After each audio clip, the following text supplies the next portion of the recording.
దిక్కులు చూడకు రామయ్య. సో ఇప్పుడు ఉండే వాళ్ళందరూ కూడాను దిక్కులు చూడకుండా ఈ ప్రోగ్రామ్ని పూర్తిగా ఆనందించినట్టయితే ఇందులో నుంచి మీకు కొన్ని విషయాలు తెలిసొస్తాయి ముందు ముందు. అదేంటో నేను చెప్పట్లేదు.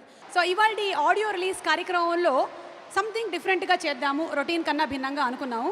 ముందుగా నాగార్జున గారికి స్వాగతం. దిక్కులు 4. ఈ సినిమాలో నేను రాసిన పాటలు 4.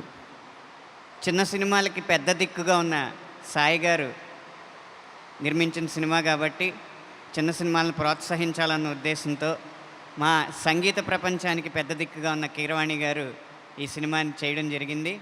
ఆయన చూపించిన దిక్కు వైపే నా పదాలు నడిచి ఆ పదాల ద్వారా ఈ పాటలు మీకు అద్భుతంగా ఉంటాయని భావిస్తున్నాను. అండ్ ఇందాక సాంగ్ కొంచెం మనకి అసంపూర్తిగా మిగిలిపోయింది కాబట్టి ఆ పాటని పూర్తిగా వినిపించడానికి సింగర్ రమ్య బెహరాని వేదిక మీదకి ఆహ్వానిస్తున్నాము.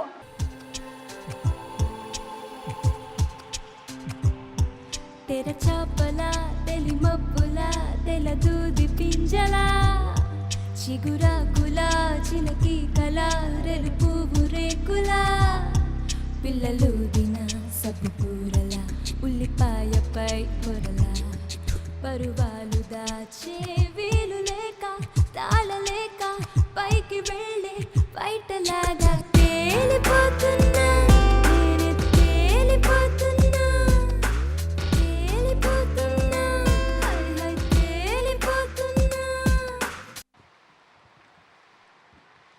మీకు ఆ విషయం అర్థమైందా? సాంగ్ రిలీజ్ అయిపోయింది, రిమోట్లు లేవు, నొక్కడాలు లేవు. ఓ మై గాడ్, చప్పట్లు. ఓకే, సో డిఫరెంట్ అనుకుంటూ ఉంటే ఇలా డిఫరెంట్ జరిగిందనమాట. నెక్స్ట్ ఏం జరుగుతుందో చూద్దాం. ఒక పని చేద్దాం, ఇంకో సాంగ్ చూసేద్దాం.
దిక్కులు చూడకు రామయ్య. దిక్కులు చూడకు రామయ్య అంటే జూనియర్ ఉండాలి. జూనియర్ జూనియర్ ఏంటమ్మా జూనియర్ పిలిచిన తర్వాత రావడానికి ఇంత లేటు? అరే సిగ్గు, ఏంటి ఇంత లేటు? ఏంటి? Girlfriend. Oh my god, ఒక్క సినిమా ఊహలు గుసగుసలాడే హిట్, ఈలోగా girlfriend, chatting, FB, Twitter. బాగుంది బాగుంది. ఎవరా గర్ల్ ఫ్రెండ్? తనే. You mean Sana? Yeah Sana. Sana Sana your girlfriend? Yeah. Super జోడీ, చాలా బాగుంది అసలు. మిస్టర్ సీనియర్ ఎక్కడ? ఈయన కూడా లేటేనా? వస్తున్నారు వస్తున్నారు. ఈయన కూడా సిగ్గుపడుతున్నాడు. ఏంటి ఈ సిగ్గుకు గల కారణం? ఇప్పుడే ఒక మంచి డ్యూయట్ పాడొచ్చానండి. ఏంటి ఒక మంచి డ్యూయట్ పాడేసి వచ్చారు మీరు? ఎస్. ఏంటా పాట? Chemistry. You mean chemistry? Yes. Chemistry వినడానికి కొంచెం డిఫరెంట్గా ఉంది బాబు. చెంబిస్త్రా ఇంతకీ ఎవరి గురించి పాడారు? చెప్పేమంటారా? చెప్పేయండి. ఆ అమ్మాయి ఇందాక వెనకాల వచ్చింది కదా పోస్టర్లో, అదిగో అదిగో అదిగో. You mean Sana? Yes. YouTube Brutus. Yes. ఏంటిది? అంటే అంటే ఇది ట్రయాంగిల్ లవ్ స్టోరీ అన్నమాట. ట్రయాంగిల్ లవ్ స్టోరీయా? అంటే ఇద్దరు హీరోలు ఒక హీరోయిన్ని ప్రేమించడం, ఒకళ్ళేమో పెళ్లి చేసుకోవడం, ఇంకోళ్ళేమో ప్రేమించడం, ఇంకోళ్ళు సాక్రిఫైస్. ఓ మై గాడ్, మీరు సాక్రిఫైస్ చేస్తారా? వాన్ చేయమని చెప్పండి. నేను ఎందుకు చేయాలి? ఆయనే చేసుకోమను. చూడండి అండి, ఏం పెట్టి పోషిస్తాడు, ఏం పెట్టి ఏం పోషిస్తాడు? పెట్టి పోషిస్తాడు అని అడుగుతున్నాను అంతే. ఏం పెట్టి పోషిస్తావు? నాకైతే ఒకటే, ఎలా అయినా పోషిస్తా. అప్పో సొప్పో. ఆయనకి ఇద్దరు. ఏంటి ఆయనకి ఇద్దరా? తెలీదా? ఏంటి మీకు ఇద్దరా? లేదు, ఎవరన్నారు? హలో, పెళ్ళి కూడా అయింది. ఆవిడ. ఈయనకు పెళ్ళయిందా? ఏ, ఇంద్రజ గారా? అబద్ధాలండి, వినొద్దు ఎవరు. ఓ మై నమ్మొద్దు. ఏమండి సిగ్గులేదండి మీకు అసలు? మీకు పెళ్ళయిందా? పెళ్ళోడు ఏంటండి, ఊరుకోండి. అన్ని అబద్ధాలు ఆడుతున్నాడు అతను. పెళ్ళయింది మీకు? లేదు, లేదు, మీకు అవ్వలేదు. పెళ్ళయింది? లేదండి. హలో లేదు. సీనియర్, రామయ్య ఆగు రామయ్య. ఇప్పుడు మనం ఆడియో లాంచ్ చేసేస్తున్నాము. ఆ తర్వాత కొన్ని పాటలు విందాము. దిక్కులు చూడకు రామయ్యో, దిక్కులు చూడకు రామయ్యో, దిక్కులు చూడకు రామయ్యో, నీ పప్పులు ఉడకాలని ఓ తప్పుడు లెక్కలు రాసిన గొప్పలు తెగ మెచ్చిన జనం ఎక్కడ ఎక్కడ ఎక్కడ ఎగడెక్కడ ఎగడెక్కడ ఎక్కడ ఎక్కడ అనుకొని దిక్కులు చూడకు రామయ్యో.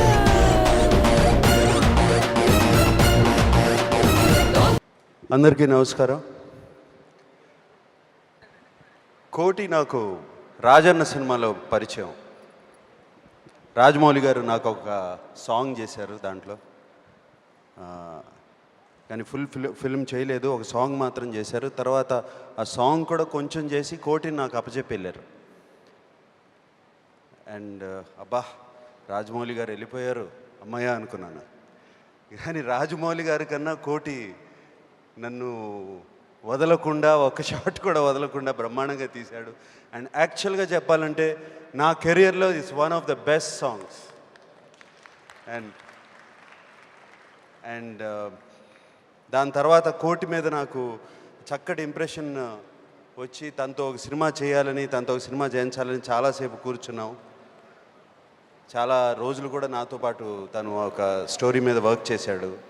స్టోరీ బాగా లేదని కాదు, నా బుర్ర సరిగ్గా పనిచేయక వదులుకున్నాను. ఇప్పుడు సాయి కోటిని పట్టుకున్నాడు.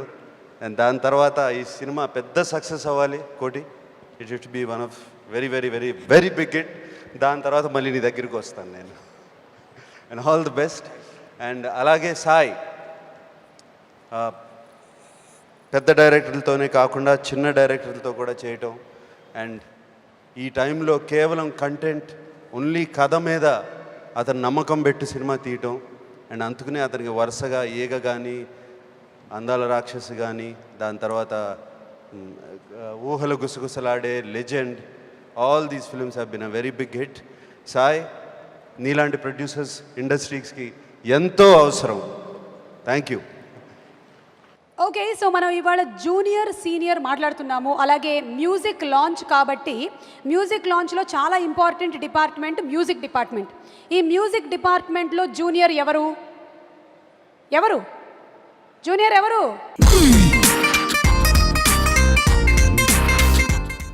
ఆర్ జూనియర్ మ్యూజిక్ డిపార్ట్మెంట్లో జూనియర్ వచ్చేసారు. జూనియర్ గారు ప్లీజ్. ఇప్పుడు ఈ మ్యూజిక్ డిపార్ట్మెంట్లో సీనియర్ ఎవరు?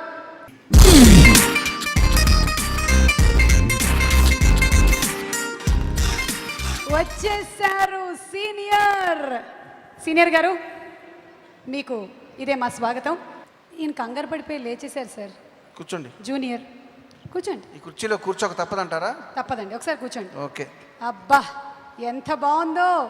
సో సీనియర్ జూనియర్ మ్యూజిక్ డిపార్ట్మెంట్కి వచ్చేసారు కాబట్టి మీరు ఒక సాంగ్ మీ స్టైల్లో సంథింగ్ డిఫరెంట్గా మీరు పాడినా పర్లేదు, ప్లే చేసినా పర్లేదు. ఏంటి? నేను నాకంటే సీనియర్ మా నాన్నగారు ఇక్కడ ఉన్నారండి. నాన్నగారు రాసిన పాట ఇప్పుడు నేను రిలీజ్ చేద్దాం అనుకుంటున్నాను. నాన్నగారిని ఒకసారి స్టేజ్ మీద.